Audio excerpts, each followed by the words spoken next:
Olá, Deus abençoe. Eu desejo que tudo esteja bem contigo, com a tua casa, com a tua família. No vídeo passado nós falamos das escusas que as pessoas dão, das desculpas que as pessoas dão para recusar o convite de Deus. E o convite de Deus hoje é a sua palavra. A sua palavra está nos convidando para uma conversão, para a vida eterna.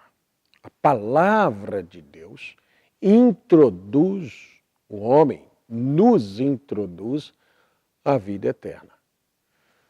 Mas, lá na parábola, quando nós lemos, aquelas pessoas que recusaram vir, elas foram lançadas fora, aonde havia pranto, ranger de dente, escuridão, trevas exteriores foram chamadas.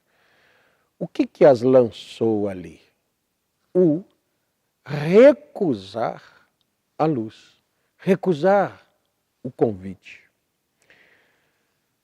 Então, nós usamos a expressão aquilo que era graça tornou-se juízo, aquilo que era bênção tornou-se maldição, condenação.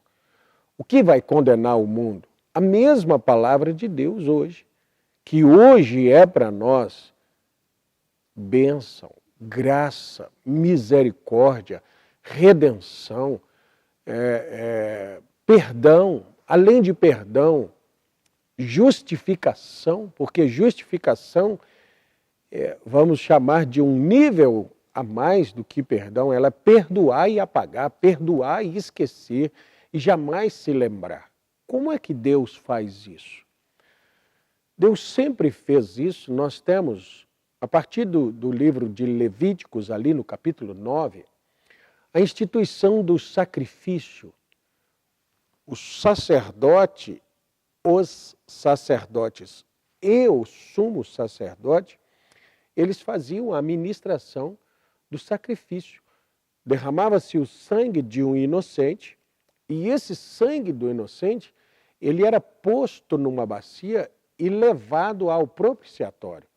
O propiciatório é chamado de o trono de misericórdia, o lugar onde expia-se a expiação, e você vai se lembrar que nós já falamos aqui nos nossos vídeos sobre o nosso tempo de expiação como sendo Apocalipse capítulo 10, verso 7, nos dias da voz do sétimo anjo.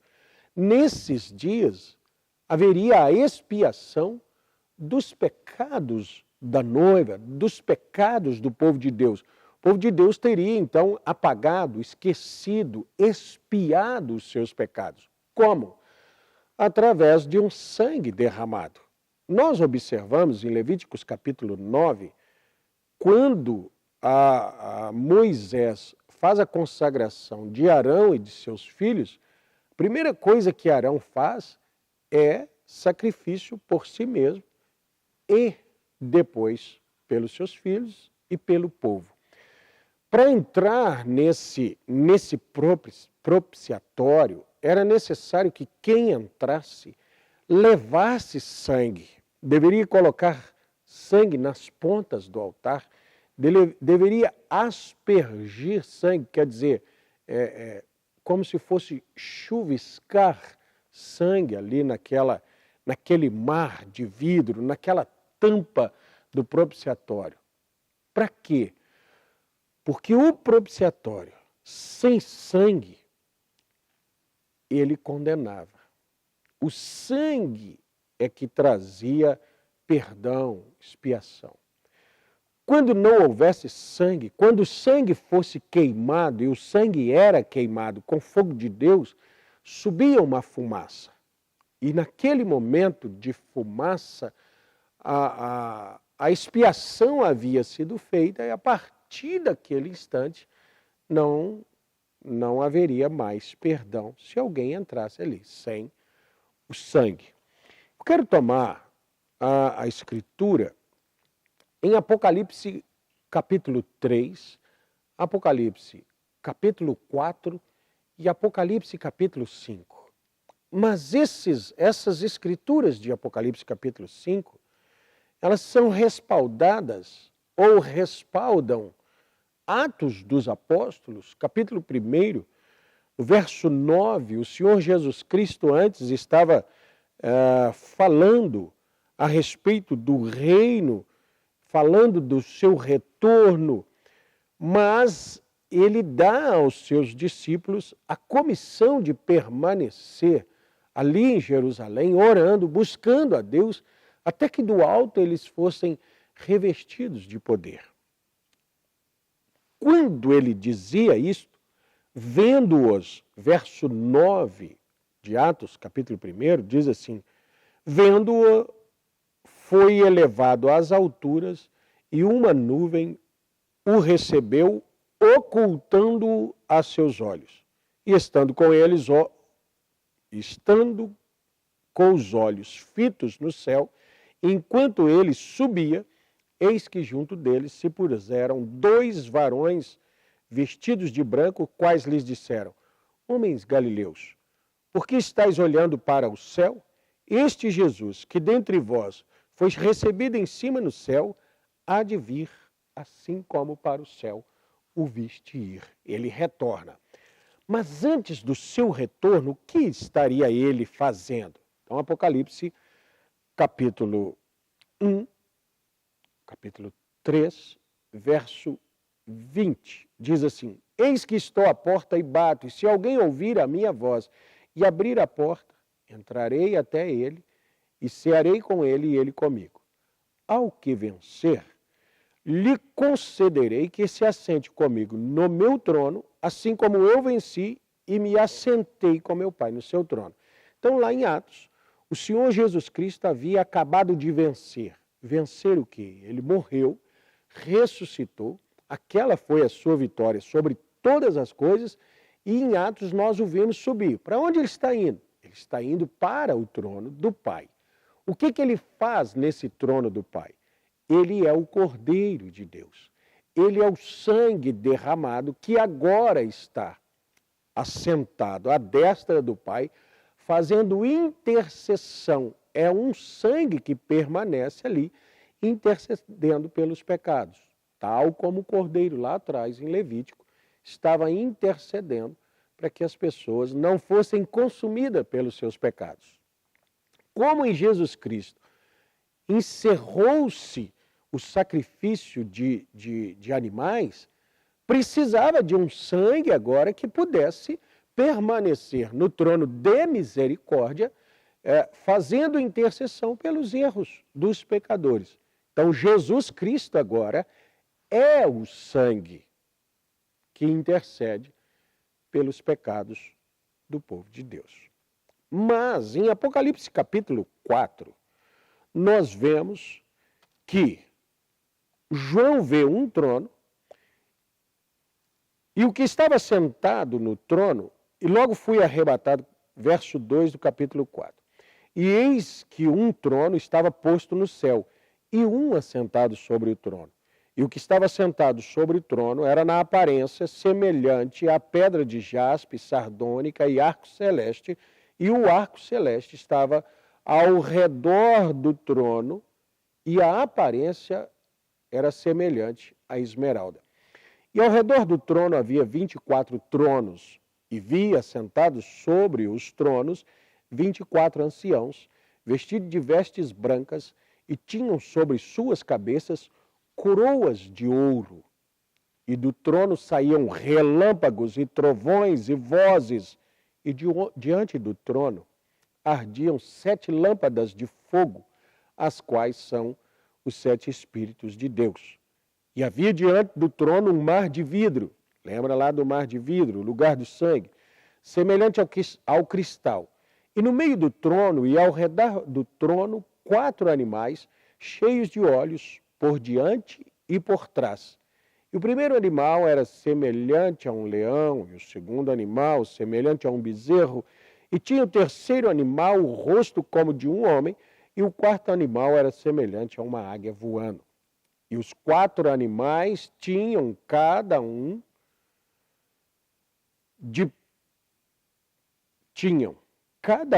per si 6 asas ao redor, e por dentro estavam cheios de olhos, e não descansavam nem de noite, nem de dia, nem de noite, dizendo: Santo, Santo, Santo é o Senhor, Deus, o Todo-Poderoso, o que é, o que era e o que há de vir. E quando os animais davam glória e honra e ações de graça ao que estava sentado sobre o trono, ao que vive para todo sempre, os 24 anciãos prostravam-se diante do que estava sentado sobre o trono e adoravam ao que vive para todo sempre e lançavam as suas coroas diante do trono, dizendo: Digno és de receber glória e honra e poder, porque tu criaste todas as coisas e por tua vontade são e foram criadas. Eu quero tomar o profeta William Branham falando a respeito desse trono na sua mensagem intitulada Apocalipse capítulo 4, na primeira parte. Ele disse assim: observe, o trono, ele se assentou no trono. Ele não estava mais lá embaixo, no meio dos castiçais, porque isso aqui, lá em Apocalipse capítulo 1, ele é visto no meio dos castiçais. Por que no meio dos castiçais? Porque ele estava no meio da igreja.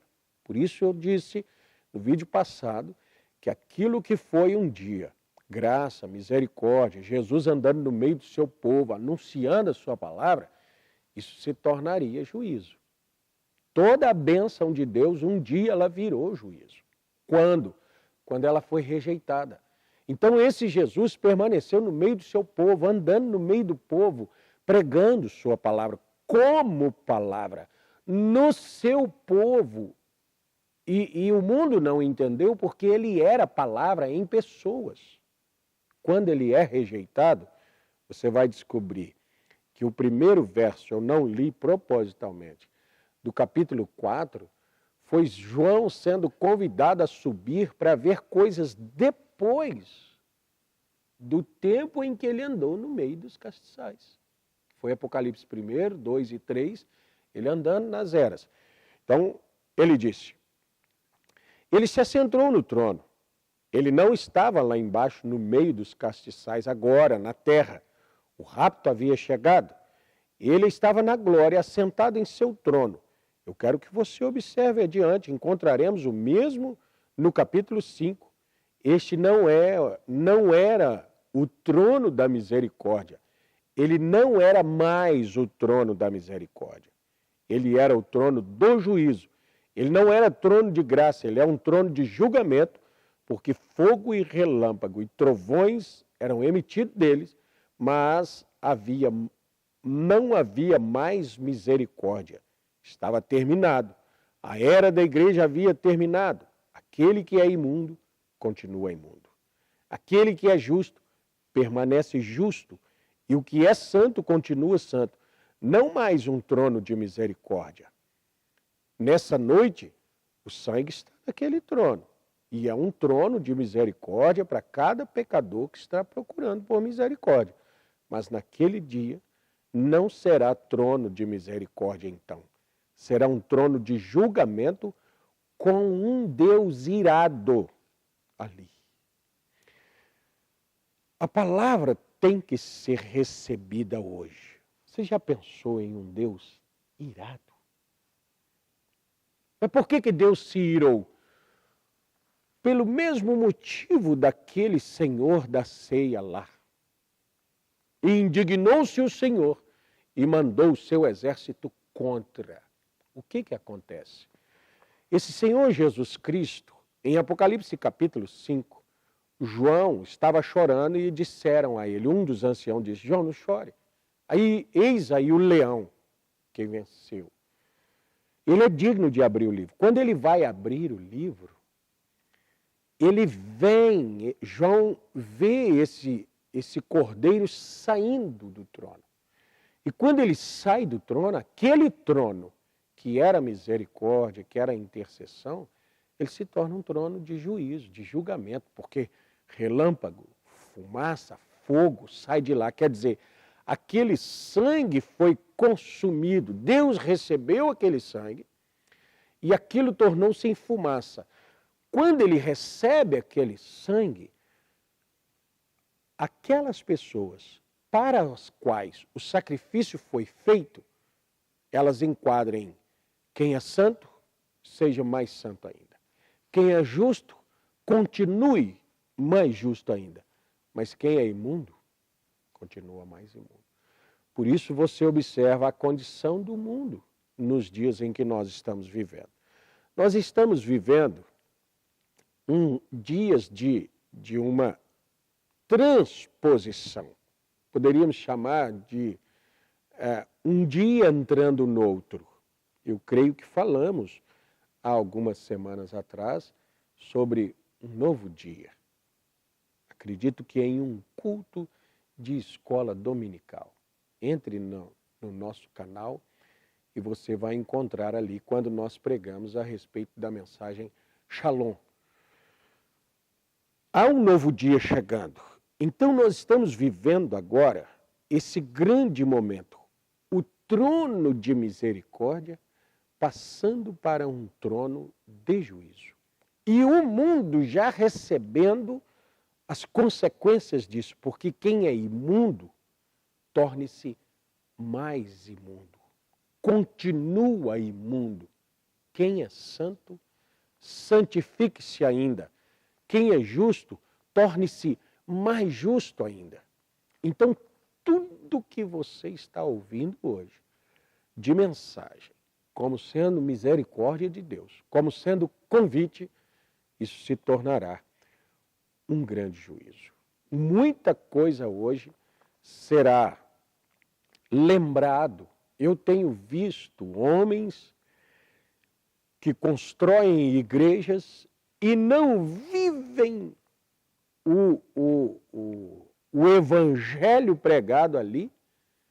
E um dia desses me veio uma meditação assim: construíram monumentos à sua própria derrota. Por quê? Nós não fomos chamados para construir igrejas. Nós não fomos chamados para construir impérios. Nós fomos chamados para pregar o evangelho, mas viver esse evangelho pregado. Então, se eu não vivo o evangelho que eu prego, aquilo que eu faço, que eu construo, se torna o monumento do meu julgamento. Toda vez que eu olhar para um trabalho feito, eu vou dizer assim: fiz um trabalho, construí templos, agora falando de prédios, construí prédios, e aquilo significa o meu próprio fracasso. Mas, quando nós vivemos esse evangelho, ainda que nem construamos, ainda que a igreja tenha congregado em um galpão velho, como a igreja congregou até nas catacumbas, nas eras negras da igreja, o povo congregou nos cemitérios, aquilo ali tornou-se um memorial de uma grande fé, de uma fé vivida, de uma palavra vivida, de uma vida vivida pautada pelo evangelho. E aí, eu gosto sempre de deixar perguntas para que nós possamos meditar. O evangelho que você está vivendo agora, ele é para você um memorial de uma vida correta, pautada pelo evangelho, ou ele será um monumento ao seu fracasso, à sua derrota? Ele significará... O que foi a arca? Para Noé e os seus filhos, a arca foi um monumento. Pelo tempo que eles viveram, eles podiam olhar para aquele monte e dizer: ali está um memorial da nossa obediência à palavra de Deus. O mundo hoje, ao olhar para a arca, ao olhar os arqueólogos caçando pedaços de arca, ao encontrar pode dizer: isso aqui é um monumento à desobediência do mundo antediluviano. Isso prova que Deus deu uma palavra e ela foi rejeitada. Essa palavra, essa mensagem que tem vindo hoje, ela significará o que na tua vida, na minha vida daqui uns dias? Quando o arrebatamento da igreja acontecer, alguém vai olhar para a Bíblia e dizer, essa Bíblia falava de um arrebatamento. Não, já aconteceu. Então essa Bíblia será um monumento de condenação, livros de condenação para o mundo. E nós, os que formos arrebatados, eu digo nós porque creio no meu arrebatamento, poderemos olhar para trás e dizer, aquela Bíblia saiu das letras e veio para dentro do meu coração e é um monumento à minha fé vivida, àquilo que eu ouvi, extraído do livro e aplicado na vida, e portanto isso será um memorial eterno. Eu desejo muito que todos os que me ouvem possam manter esse grande memorial eterno em suas vidas. A palavra manifestada nas nossas vidas tornou-se então esse grande memorial. Porque tudo isso que nós vemos como misericórdia hoje se tornará em julgamento. Aí eu poderia trazer aqui, eu creio que 1 Coríntios capítulo 3, capítulo 6, não sabeis vós que hão de julgar o mundo? E eu poderia fazer uma conexão com Jesus no seu trono e não no trono do Pai mais. O profeta nos mostra o trono de Jesus Cristo é o coração do seu povo. E esse povo que um dia, hoje, significou misericórdia para o mundo, significou o filtro da ira de Deus sobre o mundo, será o julgamento do mundo. Quando São Paulo diz, não sabeis que vós hão de julgar o mundo? Não sabeis que hão de julgar os anjos? Essa igreja, que hoje é só um povinho, será um grande julgamento para esse mundo. Deus te abençoe. Creia nisso de todo o seu coração. Se você ainda não é inscrito no nosso canal, se inscreva para que possa receber nossos vídeos, as chaves do Evangelho, vídeos de pregação, também quando nós estivermos transmitindo os nossos cultos ao vivo, você recebe logo o seu aviso de primeira mão e acompanha conosco. Você é muito bem-vindo entre nós. Deus te abençoe. Até nosso próximo vídeo, se Deus quiser.